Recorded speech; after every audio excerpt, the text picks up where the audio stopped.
The reference to hostile community does not mean the collective community, but as the Honorable Minister has mentioned, this is an organized group that attacked the barrack, as we have seen, and of course this is taken care of under Chapter 5, which calls for reconciliation of communities. The agreement was signed in 2015, as we know it. It collapsed in 2016 and revitalized in 2018. This was meant to consolidate peace and security. But we haven't seen this happening. That is why the incident of Nasser has sparked this level of political crisis.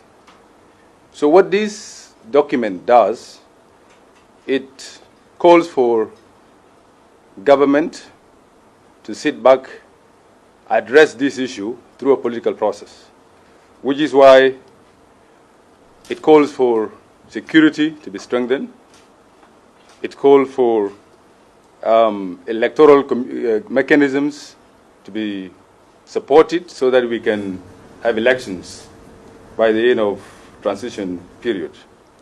And indeed, political parties that are signatory to the peace agreement were expected to organize themselves to participate in elections that were meant to have been held a year ago.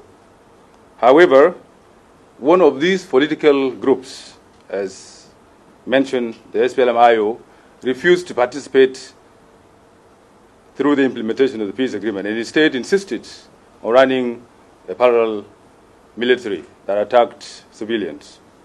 So the hostility that we have seen with communities is evidently supported by some of the partners to the peace agreement.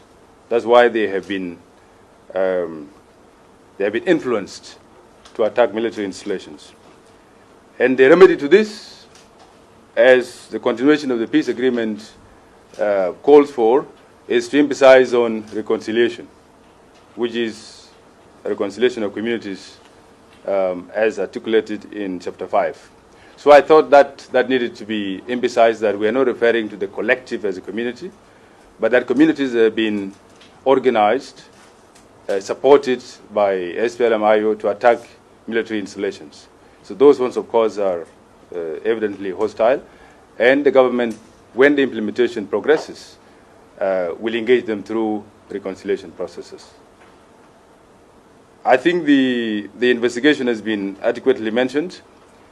And what we need to know as journalists is that there's a lot of information on media that you're already aware of, and I'm sure nobody has not heard that there is an investigation going on to those individuals that are in conflict with the law.